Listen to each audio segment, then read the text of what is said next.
I'm Maynard Hughes, and welcome to First and Foremost, where I invite you to follow me on my journey from being a framing, roofing, and siding contractor for 20 years to becoming a leading builder in Central VA.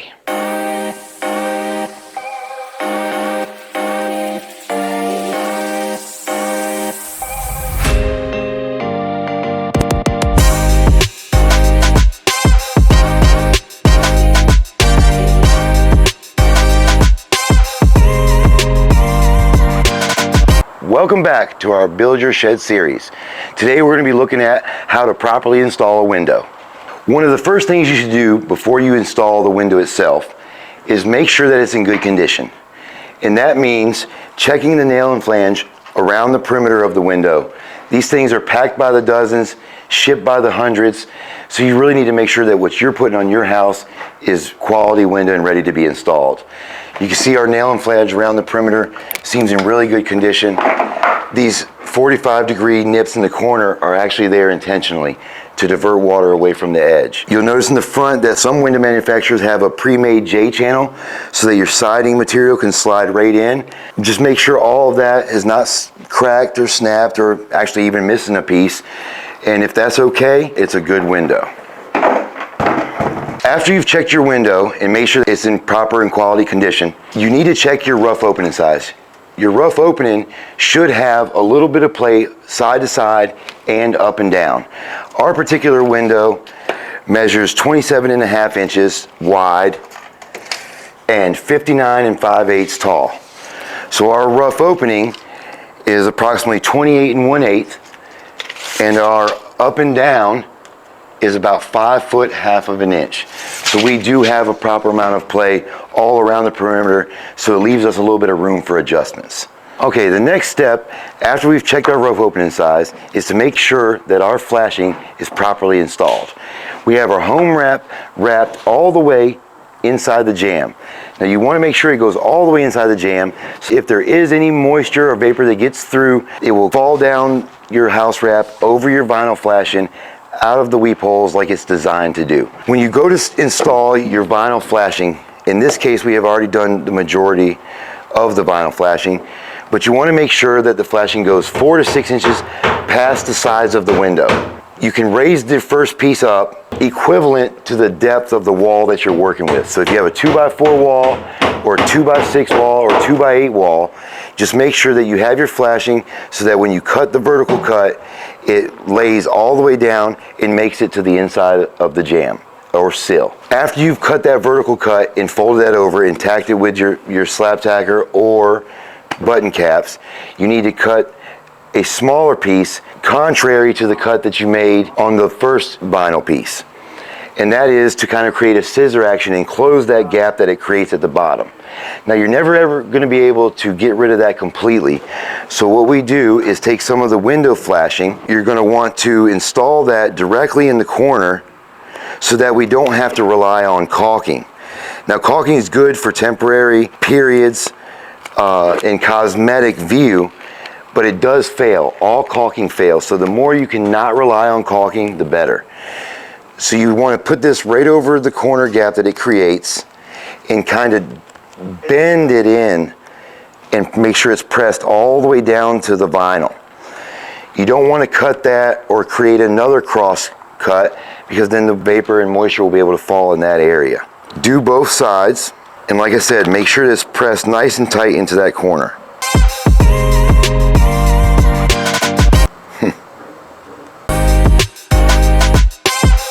Okay, now that we have our wrap tape pressed in the corner and we've made sure that that seal is completely blocked off, the next step that we have to take is to caulk the window directly. Now you'll see some people would caulk directly to the wall sheath in their home wrap, but I like to make sure that my caulking is applied directly to the window, as to have the caulking directly close to the nail hole flange.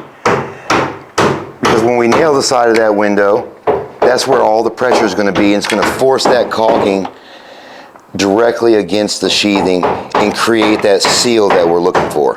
Make sure you don't skip any gaps. If you do just miss a spot, just go back and touch it up. It's no big deal.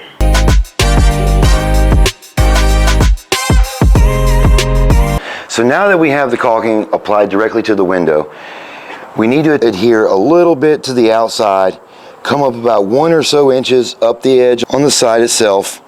Same thing here.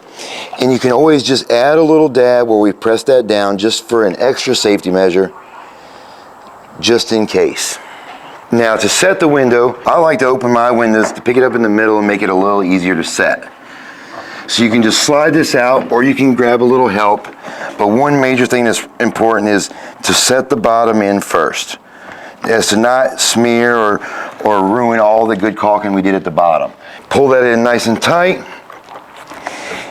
There we go. After we get it in the hole, you need to make sure that the window is centered up in the spaces available. We need a little bit of room in case the window needs to be adjusted. I'll set the bottom up on some 1/4 inch shims, because remember we had that 1/2 inch of play all around the window. So if I raise the bottom up a 1/4 inch on both sides, it keeps it on a level playing field and gives us that room that we need for the adjustments. Shims, Wheezy.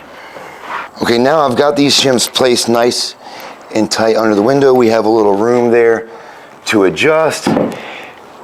Make sure you have the window completely closed. It's okay to open it to get it in the hole, but before you start leveling and tacking anything off, the window needs to be closed completely. Now at this point, we have the bottom of the window centered in the hole. We're going to come outside and we're going to level the bottom of the window. Always start with the bottom of the window. If you start with the sides or the top, sometimes they can get a little out of square or off level and you'll never be able to catch back up. So we're going to level the bottom of the window that's already on the shims, and as you can see perfectly right here, we are a go. Now the first nails you want to install are only on the bottom. You want to put it in the corners. Now being that this window has preset holes, we can't nail directly in the corner because that'll split and crack the nailing flange. So you can pick the closest one that's at the edge and nail into that, will be just fine. Now be cognizant of these J channels because it is costly to repair those later. So get a good angle, choke up on the hammer a little bit, and make sure you hit that nail square on the head. Nail this corner off over here as well.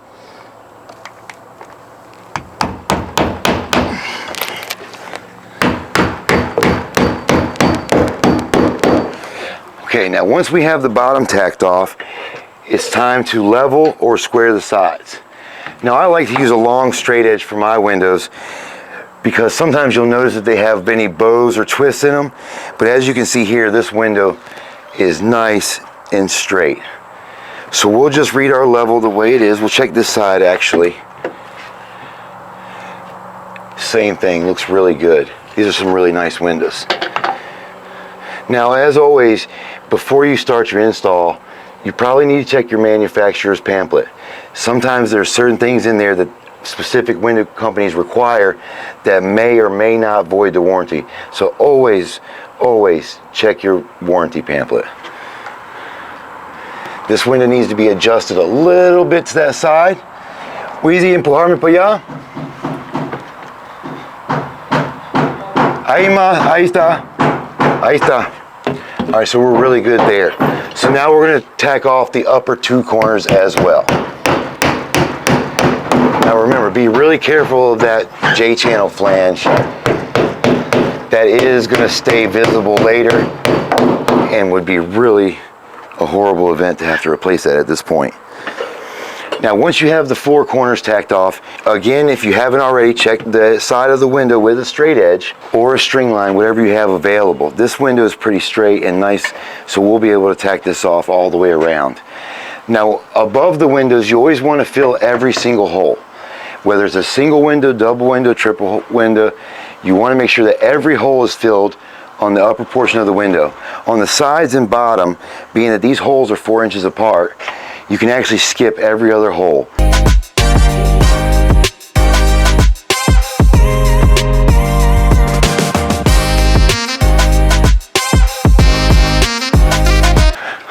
Okay, good. Now we have the window completely nailed off, and that looks really good. I like it. I like it. Okay, after that, we're going to install window tape on the edges, and that's part of our local building code. If you're doing this on your existing home, you don't necessarily have to apply for a building permit. We're just trying to relate what we do in new construction to what you can actually do at your home.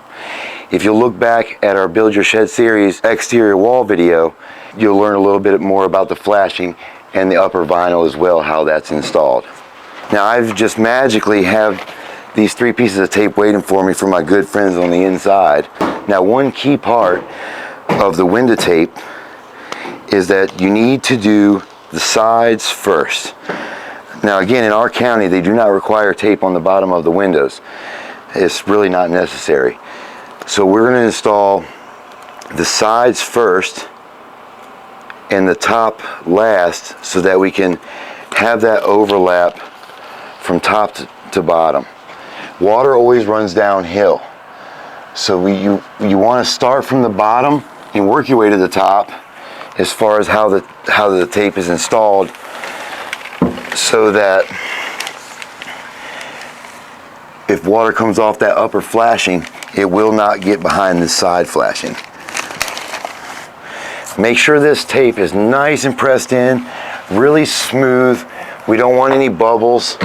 It's just going to make it hard for the siding contractor to make it pleasing aesthetically. From the window to the door.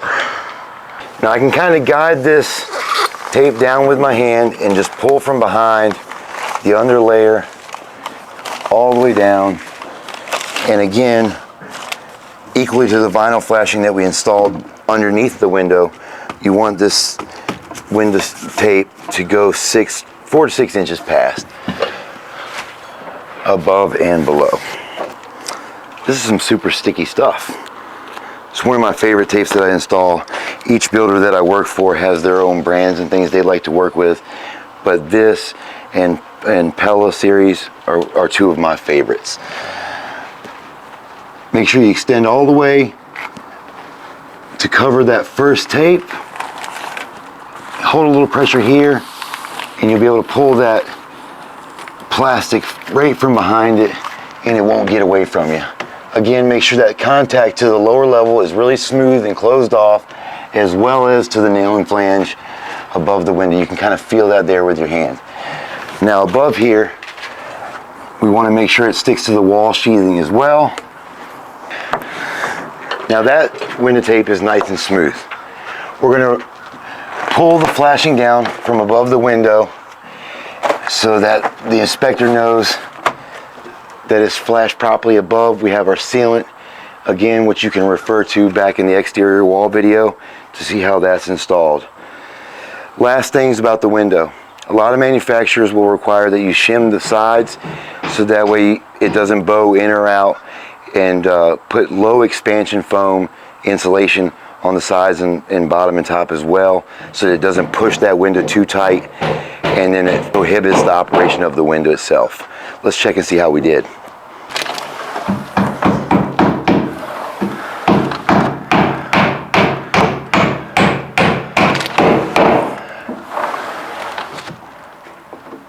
Boy, that locks easy. So just for a short recap, we need to make sure that the rough opening size is correct with a 1/2 inch of play all around the perimeter of the window. Make sure the window's in good condition. Check your house wrap and vinyl flashing. Caulk the window close to the nailing edge. Install the bottom of the window first and level the bottom. Tack the corners on all 4 sides. Check the sides with a straight edge. Install your window flashing on the sides first, then the top, so that water can run downhill. Pull your vinyl down from the top, open the window and close the window. Check the lock to make sure that the window functions properly. You guys know the deal. Subscribe, hit that like button, click the notification bell if you'd like to see more videos just like this one in the future.